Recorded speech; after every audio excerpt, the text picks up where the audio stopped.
is to study the cost share of routine immunization programs in 6 countries. It's an extension of the previous study. So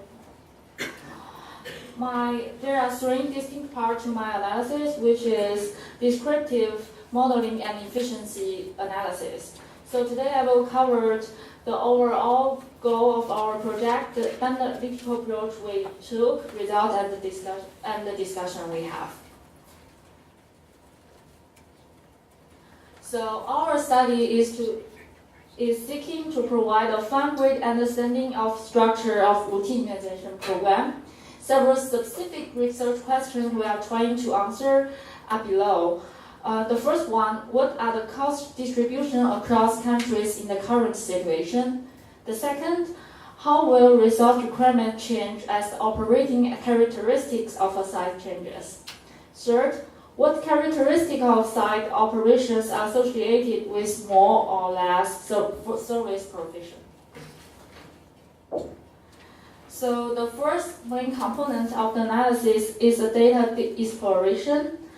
To have a direct comparison of those cost shares across 6 countries, we first combine the granular cost category collected from country team into a more broader categories, which are budget category and programmatic activity. For example, within budget category, we grouped base salary, per diem allowance, and volunteer time all together into labor cost. Similarly, for programmatic activity, we group program management, training, supervision all into program management. So this graph shows the distribution of total cost by budget category. You can see the country are displayed in increasing order of per capita GDP. The numbers under the country's name are the total cost at facility level for immunization program.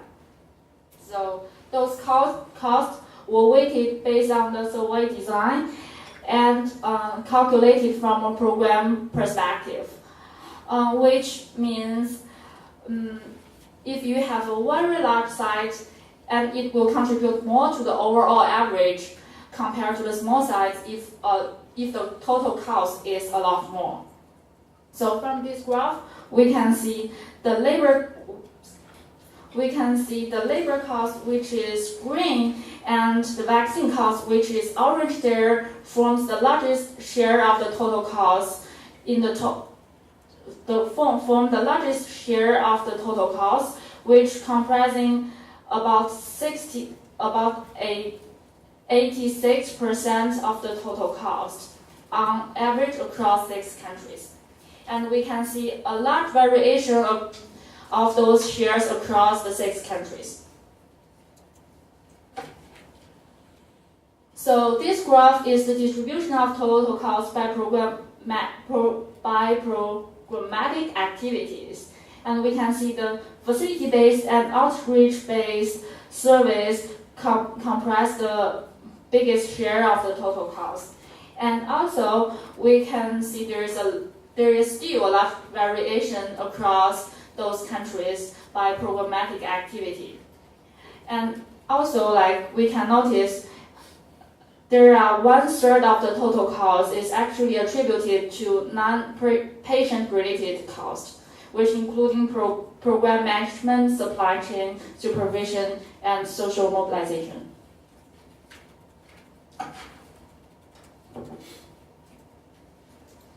So what we've shown you already are the distribution of the total cost by different categories. But what we also want to do is understanding how the relationships between those operating characteristics of the sites and those cost categories across the countries, while controlling for all the other factors. So now the way we decided to do that is through the regression modeling. And so what we did is regress the cost observed within each category against the set of the predictors which we have already stated in the previous study.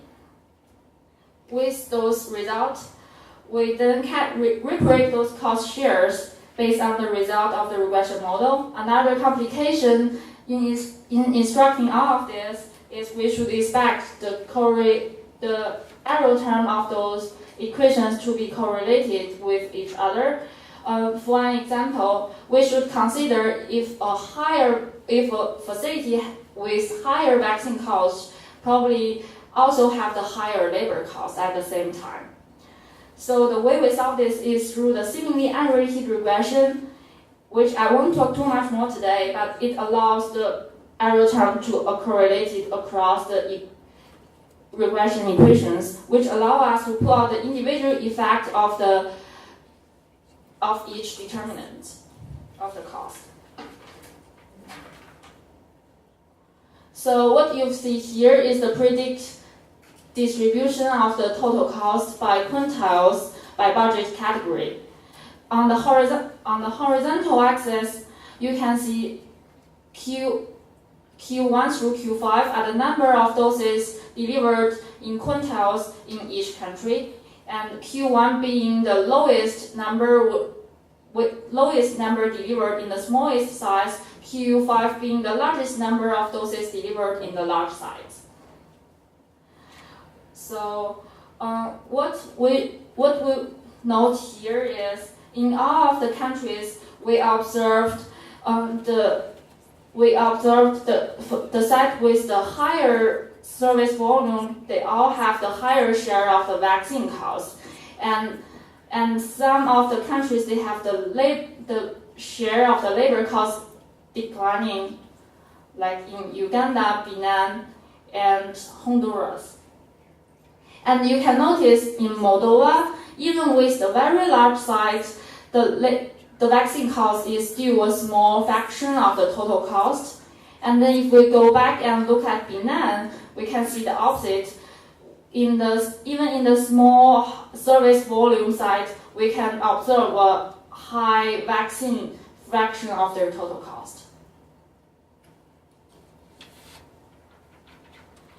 And this one, instead of the total cost, we predict the distribution of cost per dose by quintiles, by number of doses delivered in quintiles. So we can see the cost per dose of vaccine are holding constant across all the quintiles in each country, and while everything else is changing. So if we dig into each specific country, say Uganda as an example, we can see the vaccine cost and the cold chain cost hold constantly in general, while labor building and vaccine costs has been declining and also at different rate. This one is the predict distribution of total cost by programmatic activity as a function of number of doses delivered. So we can see as the number of doses delivered increase in the facility, the facility-based service and outreach service as a whole share increase in the total cost. And particularly in Zambia, we notice those sites with higher service volume, they do a lot more in outreach. But that's not apparent in other countries. And also in Moldova, we have a little bit counterintuitive finding, which is in the higher service volumes facilities, the program management has an increasing proportion of the total cost.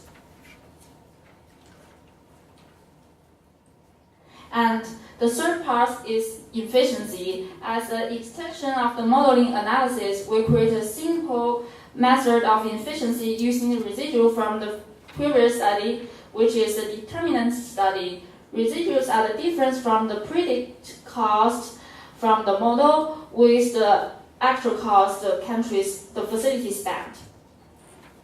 So it's basically saying facilities with the higher residual, they will have a higher cost have a higher total cost compared to the other side with the similar operating characteristics.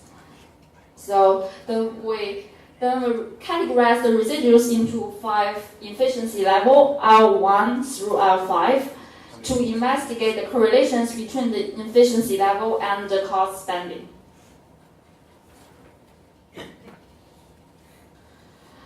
So here is the budget category cost within each efficiency level, and L1 through L5. L1 being the lowest efficiency level, L5 being the highest efficiency level. We observe a decreasing labor cost share in the facilities from low efficiency level to the higher efficiency level. Specific to Uganda and Zambia, we see a higher proportion of the vehicle costs in the lower efficiency level. And the next slide is looking at the programmatic activity. So we see in the higher efficiency facilities, they spend more on service provision in most of the countries.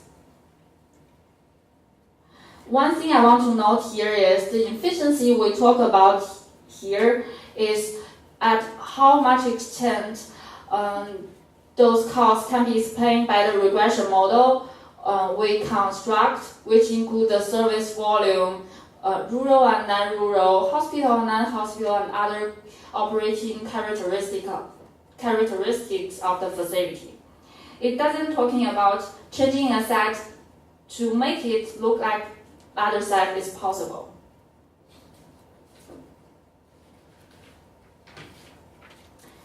So as conclusion, what we can take away from this analysis is there is a large of variance of cost distribution across countries through the direct comparison, and by budget category, we observed labor and vaccine costs account for the majority of the total cost, but all the other together also take up to a quarter of the total cost. As service volume increases, vaccine spending increases as a proportion of the total cost. And in the higher efficiency facility, we saw a lower proportion of the labor costs across all the countries and lower proportion of the vaccine costs in some of the countries. So I want to thank the IPIC team and external advisory panel and the Bill Melinda Gates Foundation and all the other people who help in this research. Thank you.